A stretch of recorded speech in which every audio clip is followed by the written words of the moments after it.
நான் உன்னிடம் ஒன்றை தருவதற்காக பல முறை வந்தேன். ஆனால் நீயோ என்னை அலட்சியம் செய்துவிட்டு அவ்வப்போது வேறு பக்கம் திரும்பி விடுகின்றாய். இதுவரை உனக்கு கைக்கு எட்டியது கை நழுவி போனை கொண்டே இருந்ததல்லவா? எதனால் என்று நினைக்கின்றாய்? கண் முன்னே இருந்தது காணாமல் போனது போன்ற சூழ்நிலைகள் எல்லாம் உனக்கு வந்து கொண்டே இருக்கிறதல்லவா? எதனால் என்று யோசித்தாயா? காணாமல் போனது கண் முன்னே வந்தது போன்ற சூழ்நிலைகள் எல்லாம் இனி முடிவுக்கு வரப்போகின்றது. அதனால்தான் இந்த முறை உன்னிடம் இதை கொடுத்தே ஆக வேண்டும் என்ற முடிவோடு நான் வந்திருக்கிறேன். நிச்சயம் நல்ல முடிவு உனக்கு கிடைக்கும். உன் வாழ்வில் ஒரு புதிய மாற்றம் வரும். எது உனக்கு ராசி இல்லாத நாள், ராசி இல்லாத தினம் என்று நினைத்து கொண்டிருக்கின்றாயோ அதை இப்போது ராசியான தினமாக மாற்றப் போகின்றேன். ஏற்கனவே நான் சொன்னபடி உனக்கான நல்வினைகள் எல்லாம் செயல்பட ஆரம்பித்து விட்டன. சில விஷயங்கள் உனக்கு முட்டுக்கட்டையாக இருந்தாலும் உன் முன்னேற்றத்தை தடுக்க யாராலுமே இனி முடியாது. நீ இதுவரை எவ்வளவு நல்வினைகளை செய்திருந்தாயோ அந்த நல்வினைகள் எல்லாம் இப்போது செயல்பட ஆரம்பித்து விட்டன. இனி உனக்கு கவலையே கிடையாது என் தங்கமே. கைக்கு எட்டியது வாய்க்கு கிடைக்கவில்லை என்று கை நழுவி போனது எல்லாம் இனி உன் கண் முன்னே வரப்போகின்றது. காணாமல் போனது எல்லாம் ஒரு முடிவுக்கு வரப்போகிறது. உன் வாழ்வில் ஒரு புதிய மாற்றம் நிச்சயமாகவே வரும். பயப்படாதே, கலங்காதே. முட்டுக்கட்டையாக இருந்தவைகள் எல்லாவற்றையுமே அந்த நல்வினைகள் உடைத்து எறிய போகிறது. உன்னுடைய முன்னேற்றத்தை தடுக்க இங்கு யாருமே கிடையாது. அதை நீ மனதில் வைத்துக்கொள். உன்னுடைய பரபரப்பான வாழ்வின் நடுவே அவ்வப்போது சில நிமிடம் தியானங்கள் செய்வது உனக்கு தேவையான ஒன்று. புரிகிறதா? உனக்கு அலட்சியம் வேண்டாம். நீ உன் கவலைகளை என்னிடம் தெரிவித்தாய். ஆனால் நான் உன் கவலைகளை பற்றி உன்னிடம் பேசுவதை விட அதை நீ கடந்து போகும் ஆக்கப்பூர்வமான வழிகளை பற்றி பேசுவதையே நான் விரும்புகின்றேன். உன்னுடைய அனைத்து கவலைகளும் எனக்கு தெரியும். எல்லாவற்றையும் அறிந்தவன் நான். இந்த உலகில் எல்லாம் சரியானது போல் தோன்றும் போது நீ வேகம் எடுப்பாய். அது உன்னை இடறி விழச் செய்யும். ஆனால் நிதானமும் நீ செய்த தானமும் தான் உன்னை தாங்கிக் கொண்டிருக்கும். கவலைப்படாதே, அது உனக்கு மிக சக்தியாகவே இருக்கும். நிதானத்தில் இருக்கும்போது முடிவெடுக்க வேண்டும். நிதானம் தவறும்போது நீ தியானம் செய்ய வேண்டும். அப்படி இருந்தால்தான் நீ செய்யும் ஒவ்வொரு செயலுமே நன்றாக முடியும். எல்லாமே நல்லதாகவே நடக்கும். நிதானத்தோடு முடிவெடுக்கும் எல்லாம் நிச்சயம் வெற்றி பெறும். வேகமாக அவசரமாக எந்த ஒரு முடிவும் எடுக்கக்கூடாது. அதில் உனக்கு பெரிய ஆபத்து மட்டும்தான் நிறைந்திருக்கும். நான் சொல்வது புரிகிறதா?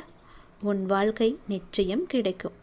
புதிய மாற்றத்தோடு நல்வாழ்க்கையை உன்னிடம் நான் கொண்டு வந்து சேர்ப்பேன். நல்லது நடந்து கொண்டே இருக்கும். உன்னை விட்டு சென்றதெல்லாம் உன் கை வந்து சேரும் இந்த நல்நாளில். எப்படி தெரியுமா? நீ மகிழ்ச்சியாக இருக்கப் போகின்றாய். எப்படி தெரியுமா? உனக்கு துணையாக நான் இருக்கின்றேன். உனக்கு வேண்டியது எல்லாவற்றையுமே நான் கொடுக்கப் போகின்றேன். உன் கை நழுவி போனது எல்லாம் இன்று உன்னை வந்து சேரப்போகின்றது. காலை எழுந்ததுமே என்ன வாக்கு எனக்காக கடவுள் சொல்ல வந்திருக்கிறார் என்று பார்க்க வேண்டும். ஏனென்றால் உன்னுடைய மனம் எதையோ பறிகொடுத்தது போல இருக்கின்றதல்லவா? உன் மனதில் சில கவலைகளுடன் நேற்று உறங்கி போனாய். அதை கண்டு நல்ல செய்தியை சொல்வதற்காக நான் இப்போது ஓடி வந்திருக்கின்றேன். ஒவ்வொரு காலகட்டத்திற்கும் என்ன நடக்க வேண்டுமோ அதுதான் நடந்திருக்கின்றது. ஆனால் இது நிரந்தரமல்ல. இதுவும் மாறும். உன் மனதில் உள்ள அந்த சுமைகளை இறக்கி வைத்துவிட்டு அடுத்த நொடி உன்னுடையதாக இருப்பதற்கு அதை எப்படி நீ சிறப்பாக ஆக்கப் போகின்றாய் என்பதில் கவனத்தை செலுத்து. நான் உன்னோடு இருக்கின்றேன்.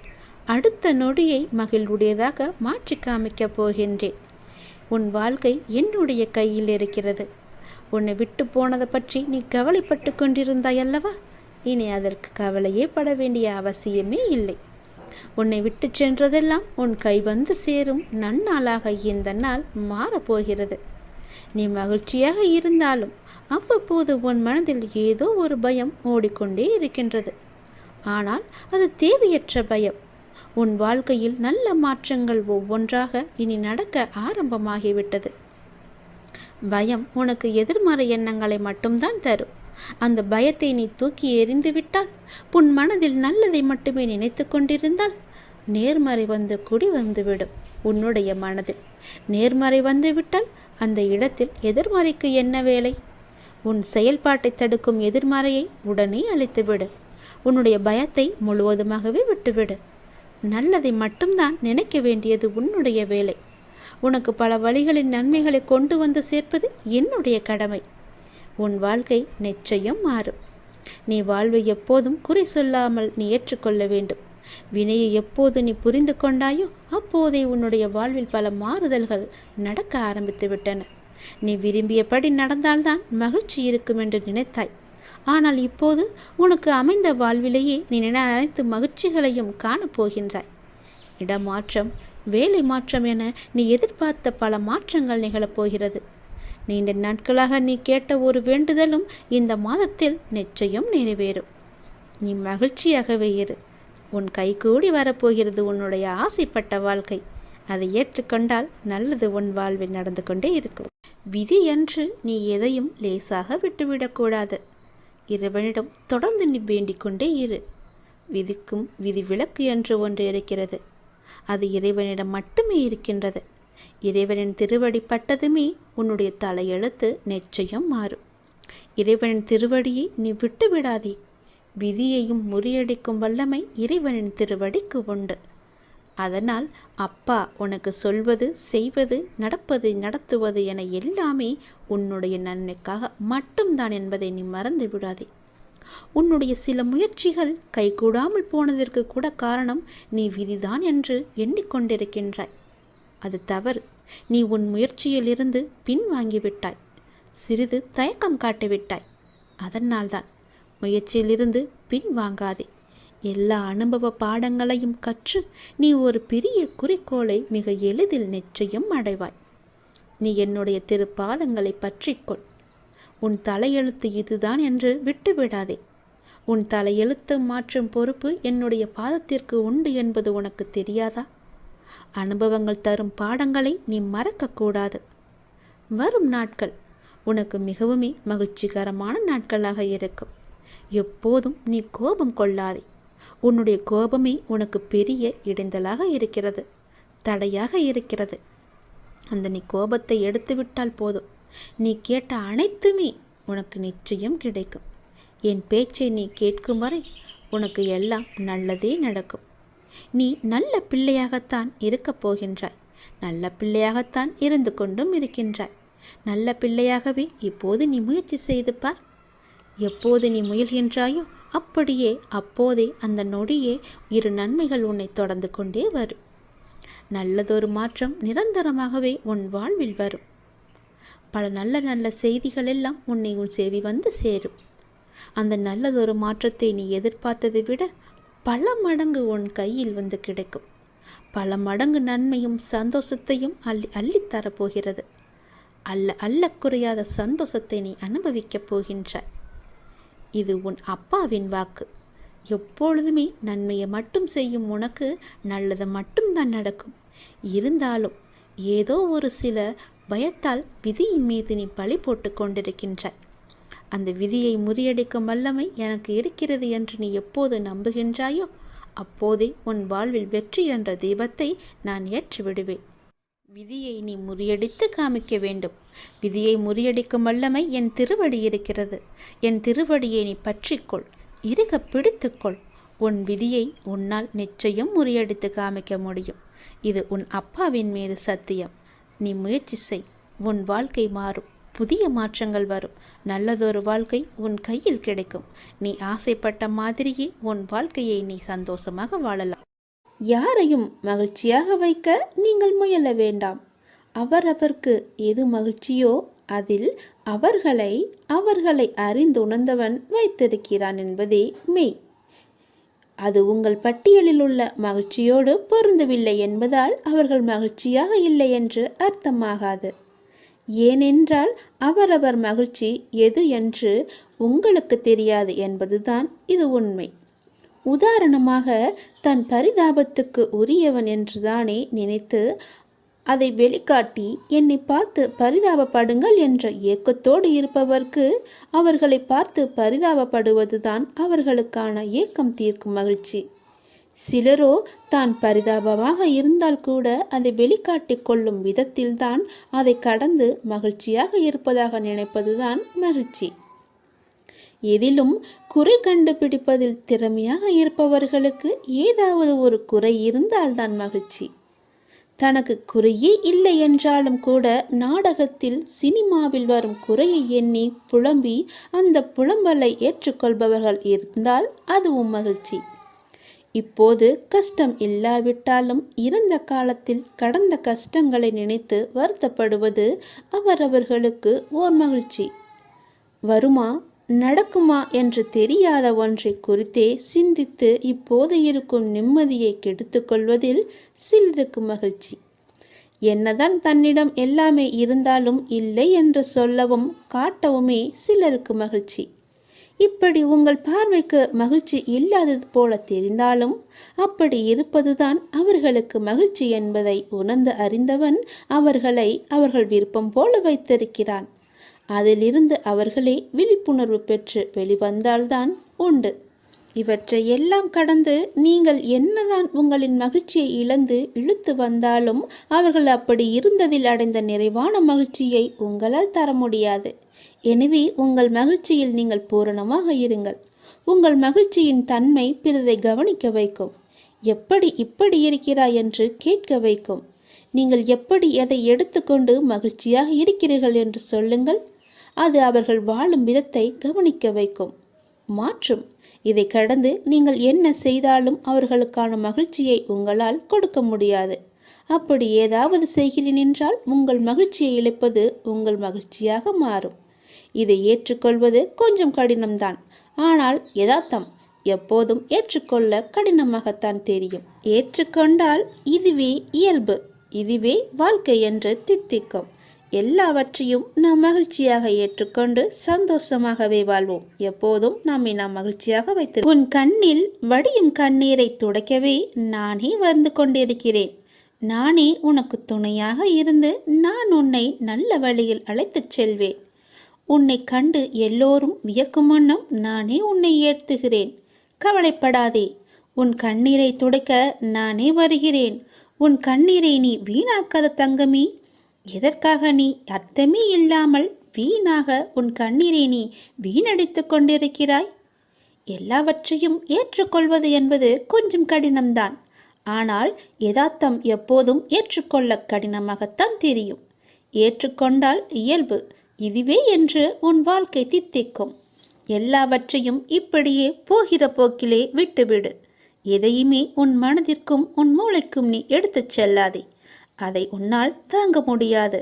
அதனால் தான் சொல்கிறேன், யாருக்காகவும் உன்னை நீ மாற்றிக்கொள்ளாதே. ஆனால் உனக்காக தன் கையே மாற்றிக்கொள்பவர் கிடைத்தால் அவர்களை எந்த காலத்திலும் எப்பொழுதும் அவர்களை விட்டு விடாதே. உனக்காகத்தான் சொல்கிறேன். வாழ்க்கை என்பது எல்லோருக்குமே பொதுவானது. ஆனால் எல்லோரையும் ஒரே போல் நடத்துவதில்லை. அதை நீ தெரிந்து கொள். தடைகளை வெல்வது எப்படி என்று நீ தெரிந்து கொள். இன்றைய மனிதர்களில் அதிகம் பேர் ஏதாவது ஒரு கவலையுடன் தான் வாழ்ந்து கொண்டிருக்கிறார்கள். சிறு தடையையும் பெரிதாக எண்ணி கவலைப்படுகிறவர்கள்தான் அநேகமானவர். இதற்கு எல்லாம் காரணம் அவர்கள் மீதே அவர்களுக்கு நம்பிக்கை இல்லாததுதான். நமக்கு நண்பனும் நாமே, பகைவனும் நாமே என்று சொல்வது உண்டு. அதாவது யார் ஒருவர் தன் பலவீனங்களை முறியடித்து வெற்றி பெறுகிறாரோ அவரே தனக்குத்தானே நண்பராகிறார். யார் ஒருவர் தன் பலவீனங்களை வெற்றி பெற முடியாமல் தவிக்கிறாரோ அவர் அவருக்கே எதிரியாகிறார் என்று அர்த்தம். பெரும்பாலான நிகழ்வுகளை ஆராய்ந்து பார்த்தால் ஒவ்வொரு தடையும் ஒவ்வொரு வெற்றியை மறைத்து வைத்து அதனுள்ளே இருக்கிறது என்பது நீங்களே தெரிந்து கொள்ளுங்கள். அதில் 1000 அர்த்தங்கள் இருக்கிறது என்பது உங்களுக்கே புரியும். அதுபோன்றுதான் தோல்வியும். தோல்வி என்பது நம்மை மாற்றி அமைத்து கொள்ள வேண்டிய அறிவிப்பு என்று கூட சொல்லலாம். செல்வத்தை இழப்பது ஒன்றையும் இழப்பதாகாது. உடல் நலத்தை இழப்பது வேண்டுமானால் சிறிதளவு இழந்ததாகும். ஆனால் நம்பிக்கை இழப்பது எல்லாவற்றையுமே இழந்ததற்கு சமம் என்று சொல்வார்கள். தடைகளை வெல்வது எப்படி? அப்படித்தானே நீங்கள் கேட்கிறீர்கள். இதை நமக்கு எறும்புகள் கற்றுத் தருகின்றன. நன்றாக ஆராய்ந்து பார்த்தால் உங்களுக்கே அது தெரிய வரும். ஒரு எறும்பு தன் வாயில் நீளமான உணவுப் பொருளை சுமந்து கொண்டு சென்றது. தரைவழியே சென்று கொண்டிருந்த அந்த எறும்பு ஒரு வெடிப்பை பார்த்துவிட்டு திடீரென்று நின்று விட்டது. மேலே செல்ல முடியாமல் தவித்தது. சிறிது நேரம் கழித்து தான் சுமந்து வந்த இரையை வெடிப்பின் மேல் வைத்து சுமந்து வந்த இரையை நன்றாக பாருங்கள், சுமந்து வந்த இரையை வெடிப்பின் மேல் வைத்து அதன் மீது ஊர்ந்து சென்று வெடிப்பை கடந்தது. பின்பு அந்த இரையை கவ்விக்கொண்டு சென்றது அந்த எறும்பு. எறும்பின் அறிவு வியப்பை அளிப்பதாக உள்ளது என எழுதியிருந்தார் ஒரு ஆராய்ச்சியாளர். துன்பம் ஏற்பட்டால் அத்துன்பத்தையே பாலமாக வைத்து நாம் முன்னேற வேண்டும் என்பதுதான் இந்த எறும்பிடமிருந்து நாம் கற்றுக்கொள்ள வேண்டியது. ஒரு மிகச்சிறிய உயிரான எறும்பின் தன்னம்பிக்கை நமக்கு இருந்தால் கூட போதும். எந்த தடையையும் வெல்ல முடியும். கவலையும் காணாமல் போய்விடும். எத்தனை தடைகள் குறுக்கிட்டாலும் உள்ளத்தில் நம்பிக்கை மட்டும் இருந்துவிட்டால் உங்களின் வெற்றியை யாராலுமே தடுக்க முடியாது. எவ்வேற்பட்டவர் வந்தாலும் தடுக்க முடியாது. எத்தனை சூழ்ச்சிகள் செய்தாலும் தடுக்க முடியாது. தன்னம்பிக்கையை கொள்ளுங்கள். தடைகளை எல்லாம் கடந்து நீங்கள் வெற்றியை சுவைப்பீர்கள். பொறுமையை விட மேலான தவமும் இல்லை. திருப்தியை விட மேலான இன்பமும் இல்லை. இரக்கத்தை விட உயர்ந்த ஒரு அறமும் இல்லை. மன்னித்தலை விட ஆற்றல் மிக்க ஒரு ஆயுதமும் இல்லை.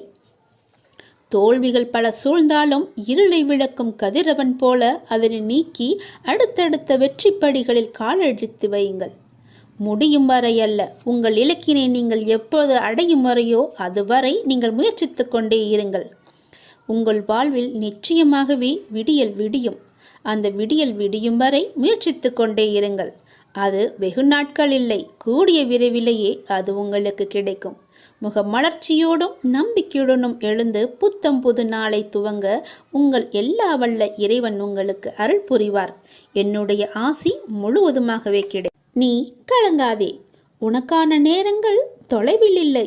அது உன்னை தேடி வந்து கொண்டிருக்கிறது. பிள்ளைகளின் நலன் எல்லாமே விரைவிலேயே சீராகும். நான் கம்பீரமாக உனது மனதிலும் உனது இல்லத்திலும் அமர்ந்து கொண்டிருக்கிறேன். பயபக்தியோடும் உண்மையோடும் ஆன்ம உணர்வோடும் கண்ணீரோடும் நீ என்னிடம் செய்கின்ற பிரார்த்தனைகளை நான் கேட்டுக்கொண்டு தான் இருக்கிறேன். நான் அளிக்கும் பதில்களை உன்னால் புரிந்து கொள்ளாமல் முடியாமல் போய்விடுவதால் தான் உன் மனம் போன போக்கிலே நீ சுதந்திரமாக நடந்து கொண்டிருக்கிறாய். என்னை தட்டி கழித்து விடுகிறாய். அதனால்தான் நான் செய்கின்ற பலனையெல்லாம் உன்னால் அடைய முடியவில்லை. உன் விருப்பப்படி செய்யவும் நடக்கவும் வாழவும் நான் உனக்கு சுதந்திரம் கொடுத்திருக்கிறேன். அதனால்தான் என் செய்கைகளை புரிந்து கொள்ளாமலும் எனக்கு கீழ்ப்படிந்து நிற்காமலும் உனது சுயமான போக்கின்படி உன்னால் நடக்க முடிகிறது. இந்த சுதந்திர உணர்வுதான் உன்னை இந்த அளவுக்கு கீழே இறக்கி வைத்திருக்கிறது. கீழே இறங்கிவிட்டோமே என்று வருத்தப்படுகிறாய். கீழே வந்துவிட்ட போதும் உன்னை நினைத்து நான் பெருமைப்படுகிறேன். உனது இரக்கமுள்ள குணம், பிறருக்கு உதவ வேண்டும் என்ற உன்னத மனோபாவம், இந்த நிலையிலும் பிறர் கஷ்டப்படுவதை காண சகிக்காத மனம், இவையெல்லாம் இருக்கும் இடத்திற்கு விசுவாசத்துடன் நடந்து கொள்ள வேண்டும் என்று நினைத்து அதன்படி நீ நடந்து வந்ததால்தான் கீழ்நிலைக்கு இறங்க நேர்ந்தது என்று நீ நினைக்கிறாய். அது அல்ல. கெட்டவர்களும் கெடுமதி உள்ளவர்களும் நன்றாக இருக்கும்போது நல்லவர்களான நாங்கள் மட்டும் ஏன் கஷ்டப்பட வேண்டும்? கஷ்டத்தை மட்டுமே ஏன் கடவுள் எங்களுக்கு பரிசாக தர வேண்டும் என்று நீ நினைக்கிறாய். உன்னை போல நல்லவர்களும் இப்படிதான் புலம்பிக் கொண்டே இருக்கிறார்கள். இது இன்றோ நேற்றோ தொடங்கி நடந்து வருகின்ற விஷயமல்ல. காலகாலமாய் நல்லவர்கள் புலம்பும் ஒரு தொடர்கதைதான். அதுதான் நீயும் செய்து கொண்டிருக்கிறாய். நான் உன்னிடம் பிரதிட்சயமாக விளங்க வேண்டும் என்றால் நீ கஷ்டப்பட்டுத்தான் ஆக வேண்டும். ஏனெனில் நான் நல்லவர்கள் மனதில் மட்டுமே வாழ முடியும். கெட்டவர்கள் மனதில் எனக்கு இடமே கிடையாது. எப்படி உன்னை கஷ்டப்படுத்தி வாழ்வதால் என்ன பலன் என்று நீ நினைக்கலாம். நான் உன்னை பக்குவப்படுத்தி பெருமைப்படுத்துவதற்கு இதை உனக்கு வரப்பிரசாதமாக கொடுக்கிறேன். உன்னுடைய தகுதிக்கும் தாங்கு சக்திக்கும் ஏற்பத்தான் கஷ்டத்தை தருகிறேன். இதை உன்னால் சமாளிக்க முடியும் என்று தெரிந்த பிறகே கஷ்டம் வர தயாராக இருக்கிறது. இந்த நேரம் நீ வேகமாக செயல்பட வேண்டிய நேரம், சிந்தனையோடு செயல்பட வேண்டிய நேரம். இப்போதே உன் நிலையை பல மடங்கு நான் உயர்த்தப் போகிறேன். சந்தோஷமாகவே இரு. என்ன நீ ஒரே மனக்குழப்பத்திலேயே இருந்து கொண்டிருக்கின்றாய்? எப்போது பார்த்தாலும் குழப்பமான சூழ்நிலையிலேயே ஏன் உன்னை வைத்திருக்கின்றாய்?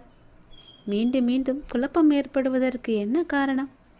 நான் தான் நேற்றே உன்னிடம் பேசிவிட்டேனே. நான் பேசுவதை நீ காது கொடுத்து கேட்டாயா இல்லையா? நீ புரிந்து கொண்டதுதான் என்ன? நீ என்னத்தை புரிந்து கொண்டாய்? வினைகளை எப்படி தீர்க்க வேண்டும் என சொல்லி தந்தேனே. கேட்டாயா அல்லவா? ஏன் கேட்க மறந்தாய்? ஏன் நீ மறந்து போனாய்?